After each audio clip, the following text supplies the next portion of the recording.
Mahal naming mga pensioner, bago pa man kayo mag-scroll pababa o lumipat ng ibang video, pakinggan ninyo muna ito ng mabuti. Kasi ngayong Hunyo 2026, may mga bagong update na direktang nakakaapekto sa inyong monthly pension. At ang nakakaalarma, marami sa inyo ay hindi pa alam ito. May mga deadline, may mga dokumento, may mga bagong patakaran. At kung hindi kayo maka-action sa tamang oras, posibleng ma-hold ang inyong pension o mas malala pa, mabawasan ito ng walang babala. Kaya huwag ninyong palampasin ang video na ito. Manatili kayo. Dahil ang bawat salitang sasabihin ko ngayon ay para sa inyo. Magsimula tayo sa pinakamahalaga. Ngayong Hunyo 2026, ang parehong SSS at GSIS ay nagpapatupad ng kanilang taunang ACOP o ang Annual Confirmation of Pensioners. Ito ang proseso kung saan kailangan ninyong patunayan sa SSS o GSIS na kayo ay buhay pa at patuloy na tumatanggap ng pensyon. Oo, maririnig ninyo ito at maaaring masakit sa ating pagkatao na kailangan pa nating patunayan na tayo ay buhay. Pero ito ay prosesong panlaban sa pandaraya at tinitiyak ng gobyerno na ang bawat pisong pensyon ay napupunta sa tamang tao.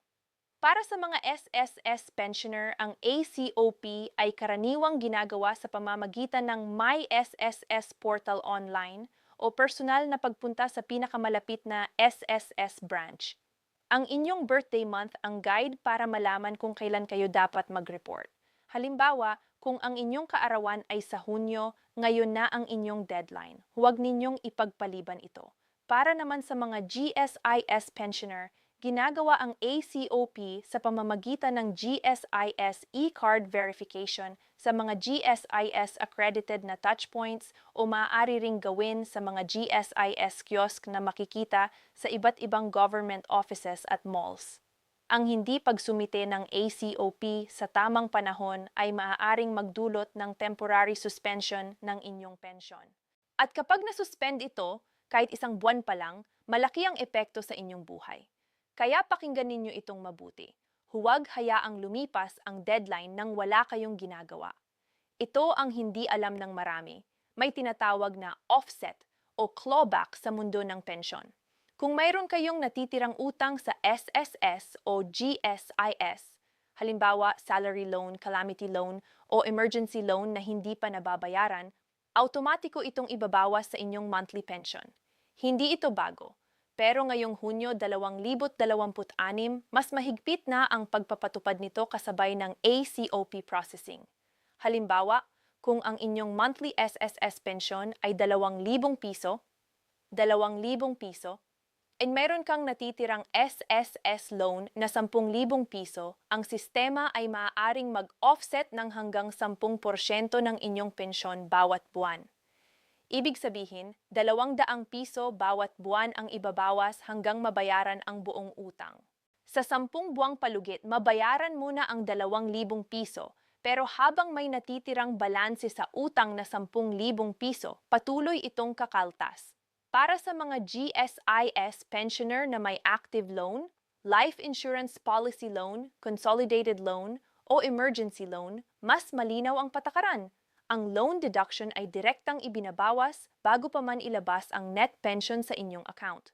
Kaya kung ang gross pension ninyo ay 15,000 piso at ang monthly loan amortization ninyo ay 2,500 piso, ang inyong aktual na matatanggap ay 12,500 piso lamang. Maraming pensioner ang nagtataka, bakit mababa ang natatanggap ko? Ito ang sagot. Ang offset at loan deduction ay nangyayari sa likod ng inyong account nang wala kayong naririnig na notification. Kaya mahalaga na regular kayong mag-check ng inyong SSS o GSIS Statement of Account. Maaaring gawin ito online sa My Tuldok SSS Portal o sa inyong GSIS e-card o personal sa mga branch. May isa pang mahalagang update na gusto kong ibahagi sa inyo ngayon. Para sa mga SSS pensioner, ang current minimum pension ay nakatakda sa 2,000 piso bawat buwan para sa mga regular retiree na may sapat na kontribusyon. Ngunit para sa mga may mas matagal na serbisyo at mas mataas na average monthly salary credit o AMSC, ang pension ay mas mataas. Ginagamit ng SSS ang formula na ito. Ang pensyon ay katumbas ng 300 piso plus 2% ng AMSC times ang bilang ng credited years of service plus 1,000 piso. Halimbawa, kung ang inyong AMSC ay 10,000 piso at nagbayad kayo ng SSS contributions ng 30 taon, ang computation ay magiging 300 piso plus 200 piso plus 1,000 piso, na ang kabuuan ay 1,500 piso. Pero ang aktwal na pensyon ay hindi bababa sa minimum na 2,000 piso. Kaya ang magiging pensyon ninyo ay 2,000 piso. Para naman sa mga GSIS pensioner, ang pensyon ay nakabatay sa Basic Monthly Pension Formula na gumagamit ng average monthly compensation sa huling 30 taon ng serbisyo na multiplied ng 2.5% bawat taon ng serbisyo. Halimbawa, kung ang inyong average monthly compensation ay 20,000 piso at naglingkod kayo sa gobyerno ng 30 taon, ang pensyon ay magiging 20,000 piso times 2.5% times 30, katumbas ng 15,000 piso bawat buwan. Ito ang gross at mula rito ibabawas ang mga loan deduction kung mayroon. Pakinggan ninyo itong mabuti. Tungkol sa release schedules ngayong Hunyo 2026, ang SSS pensyon ay karaniwang inilalabas sa unang 10 araw ng bawat buwan depende sa inyong designated payment mode. Kung nakalink kayo sa isang bangko tulad ng Land Bank, BDO, BPI o Metrobank, malamang na makikita ninyo ang inyong pensyon sa inyong account sa pagitan ng Hunyo 1 hanggang Hunyo 10. Para sa mga tumatanggap sa pamamagitan ng UMID card o SSS pension card na linked sa Union Bank, halos parehong timeline ang sinusunod. Para sa mga GSIS pensioner, ang pension disbursement ay karaniwang sa ika-1 hanggang ika-5 ng buwan, depende rin sa inyong payment mode. Ang mga tumatanggap sa pamamagitan ng GSIS e-card ay karaniwang mas maaga ang paglalabas ng funds. Kapag hindi lumabas ang pensyon sa inaasahang petsa, huwag magpanik. Una, i-check ang inyong account statement. Pangalawa, tumawag sa hotline. Huwag agad maniwala sa sinumang taong lapitan kayo at sabihing sila ay makatutulong para ma-release ang inyong pensyon. At dito papasok ang isa sa pinakamahalagang babala ng araw na ito. Mga mahal na pensioner, lumalagay kayo sa malaking panganib kung hindi kayo mag-iingat sa mga scammer. Ngayong panahon ng ACOP at pension updates, maraming gumagawa ng paraan para linlangin kayo. Ang pinakakaraniwang scam ngayon, may tatawag sa inyo, magpapakilalang empleyado ng SSS o GSIS and sasabihing may problema sa inyong account. Sasabihin nilang kailangan ng inyong SSS o GSIS number, inyong birthday, inyong bank account number, o kahit ang inyong one-time password o OTP.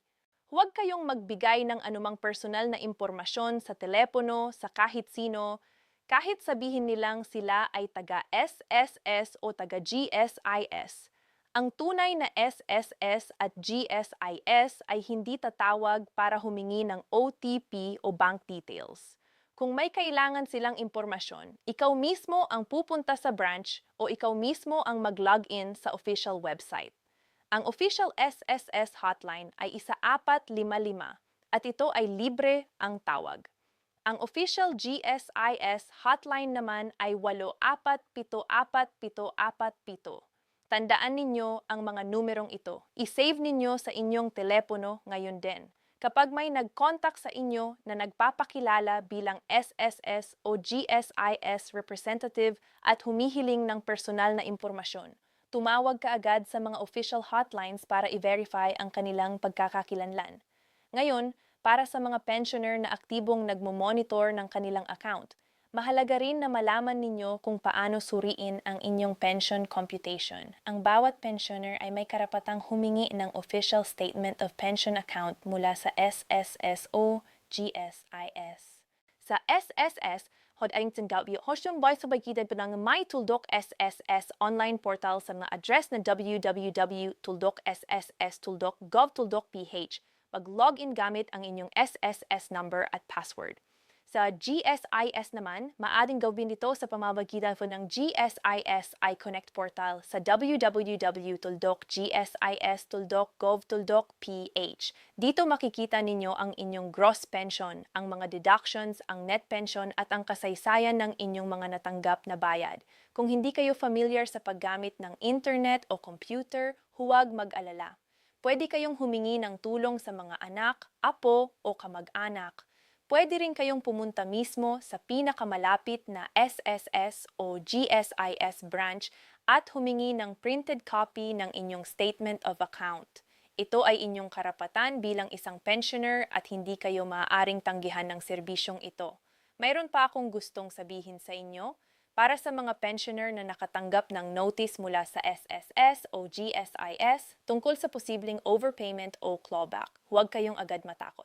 Ang clawback ay nangyayari kapag nadiskubre ng SSS o GSIS na nakatanggap kayo ng pensyon na higit sa dapat na halaga. Maaaring dahil ito sa isang computation error sa kanilang bahagi o dahil may pagbabago sa inyong eligibility status. Sa ganitong sitwasyon, huwag ninyo itong balewalain. Pumunta agad sa pinakamalapit na branch at humingi ng full explanation. Mayroon kayong karapatang mag-appeal at humingi ng installment payment scheme para sa anumang overpayment. Hindi kayo obligadong bayaran ito ng buo sa iisang pagbabayad. Ang SSS at GSIS ay may mga programa para sa mga pensioner na nahihirapan sa biglaang deductions. Ang inyong boses ay mahalaga. Ang inyong karapatan ay totoo. Huwag kayong matakot na magsalita. Bago tayo mag-wrap up, may ilang praktikal na payo na gusto kong ibahagi. Una, i-update ang inyong contact information sa SSS o GSIS, particular ang inyong cellphone number at email address. Ito ang paraan ng sistema para makausap kayo kapag may update o kailangan nilang mag-notify sa inyo. Pangalawa, siguraduhing updated ang inyong beneficiary records. Kasi kapag may nangyari sa inyo, ang inyong mga mahal sa buhay ay makatatanggap ng survivorship benefits ng walang abala.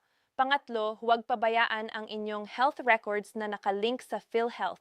Marami sa mga pensioner ang may PhilHealth benefits na hindi nila nalaklaim dahil hindi nila alam ang proseso. Ang SSS at GSIS ay kinikilala ang inyong PhilHealth membership at maaari itong magbigay ng dagdag na proteksyon sa inyong kalusugan. At huwag ninyong kalimutan ang inyong ACOP para sa Hunyo 2026. Kung ang inyong birthday month ay Hunyo, ang deadline ninyo ay ngayong buwan. Huwag hayaang lumipas ito. Sa huli, gusto kong sabihin sa bawat isa sa inyo, ang pensyon na inyong tinatanggap ay hindi basta-basta regalo. O dito ang bunga ng inyong mga taon, ng paghihirap, ng inyong pagtatrabaho, ng inyong pagbabayad ng kontribusyon, ng inyong dedikadong serbisyo. Kayo ay nagbayad ng inyong obligasyon sa lipunan at ngayon ang panahon na tumanggap kayo ng inyong nararapat. Ang pensyon ay inyong karapatan, hindi pribilehiyo, hindi pabor, hindi regalo, ito ay inyong pinaghirapan. At walang sinuman ang may karapatang kunin iyon sa inyo. Kaya igalang ninyo ang inyong sarili. Ipaglaban ang inyong karapatan. I-monitor ang inyong account. Sumunod sa mga deadline. At huwag hayaang linlangin kayo ng sinuman. Kung nakatulong sa inyo ang video na ito, pakiusap, i-share ninyo ito sa inyong mga kaibigan, kasamahan, at kapwa pensioner. Marami ang nangangailangan ng impormasyong ito, ngunit hindi nila alam kung saan hahanap. Kayo ang kanilang tulay. Kayo ang kanilang gabay. I-subscribe rin po kayo sa aming channel para hindi kayo mapalampas ng mga susunod na update tungkol sa SSS, GSIS, at lahat ng benepisyong nararapat sa inyo. I-click ang notification bell para agad kayong maabisuhan kapag may bagong video kami. At sa lahat ng aming mga mananood, maraming salamat sa inyong tiwala. Ingat kayo palagi. Pangalagaan ninyo ang inyong kalusugan. At tandaan, kayo ay mahalaga, kayo ay nararapat, at lagi kaming nandito para sa inyo. Hanggang sa susunod na update, paalam at mabuhay kayong lahat.